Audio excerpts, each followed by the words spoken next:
Très bien. Maintenant, différence du wajib entre la détermination, l'absence de détermination. Ce qu'on appelle al-muqaddar wa ghayr al-muqaddar, ou al-muhaddad wa ghayr al-muhaddad. Les usuliyoun vont encore diviser le wajib en deux catégories en fonction de la quantité d'obligations à réaliser. Est-ce que quelqu'un a un exemple avant que j'explique? On regarde ici la quantité d'obligations ou le nombre, hein, à votre avis. Qu'est-ce qui rentre dans cette catégorie où il y a une obligation avec une quantité déterminée?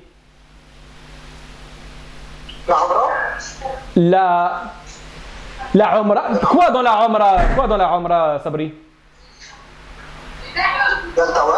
Le tawaf, exactement. Le tawaf, c'est combien de tours? 7, effectivement. Donc là, tu es tenu, effectivement, de réaliser les 7. Est-ce que tu as le droit de rajouter ou tu as le droit de diminuer? Je peux pas diminuer. Exactement. Exactement, Allah yabarak fik sabri. Donc dans ce cas de figure, c'est un wajib exactement, muhaddad. La législation a dit 7, tu fais 7 et tu ne cherches pas midi à 14h. Quelqu'un a un autre exemple? Très bien, sabri, Allah yabarak fik. Troisième pilier de l'islam.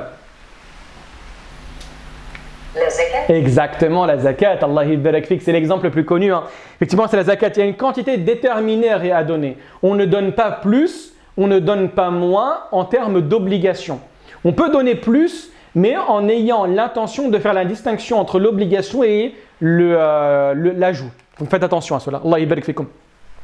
Donc une obligation avec une détermination de la part du législateur. Le législateur a déterminé le nombre. Vous allez voir qu'il y a certaines obligations où ce n'est pas déterminé. Je vais donner certains exemples. Donc dans ce cas de figure, on appelle ça le wajib al-muqaddar ou le wajib al-muhaddad. C'est-à-dire en arabe, muqaddar muhaddad approximativement délimité, hein, d'accord, déterminé, délimité. Très bien. Le montant de la zakat, le nombre de prières. Le nombre de prières, il est muhaddad. Il y a 5 prières qui sont obligatoires, il n'y en a pas 6. Le nombre de jours du mois de Ramadan, il est muhaddad. Il y a 30 jours ou 29 jours, à savoir un mois lunaire, le mois du Ramadan. D'accord? Le nombre d'obligations de la réalisation du hajj, c'est une fois, c'est un wajib muhaddad. D'accord? Donc ça, il faut le garder en tête. Regardez bien, le mukallif est tenu de respecter les dispositions du législateur. Ni il ne rajoute, ni il ne diminue. Il n'a pas le droit, il doit respecter ce qui est écrit. Par opposition, vous allez retrouver une obligation avec une indétermination de la part du législateur. C'est ce qu'on appelle en arabe, ou plutôt dans l'usul, al-wajib ghayr al-muhaddad, indéterminé. Par exemple, vous allez retrouver la bonté envers les parents. Il n'y a pas écrit dans le Coran, dans la tradition prophétique, que tu dois te montrer bon envers les parents du subh jusqu'à l'asr. Ça n'existe pas. Ou également recommander le bien, interdire le mal. Il n'y a pas écrit, c'est entre le maghrib et l'isha. Non, c'est ouvert. Il n'y a pas de quantité limitée. Également, le versement de la pension. Bon, ça, je vais expliquer ce que ça veut dire. Hein, d'accord? Dans le cas où il y a une séparation entre le père et la mère. Vous savez que c'est le père qui doit continuer à payer la pension. Hein, d'accord? Il est tenu de verser une nafaqa. Hein, c'est lui qui doit subvenir aux besoins de sa famille. Par contre, dans ce cas de figure, vous avez une certaine ouverture. Vous avez une absence de détermination. Dans ce cas de figure, il y a une introduction de l'ijtihad. Qu'est-ce que ça veut dire? Ça veut dire que, normalement, tu vas te baser sur... alors, je ne parle pas du cas actuel. Moi, je parle de manière générale. Il y a une séparation entre monsieur et madame. Les enfants sont tenus d'avoir de l'argent de la part du père. D'accord? Donc, dans les sociétés traditionnelles, il y a ce qu'on met en place, c'est l'urf. L'urf, c'est l'usage.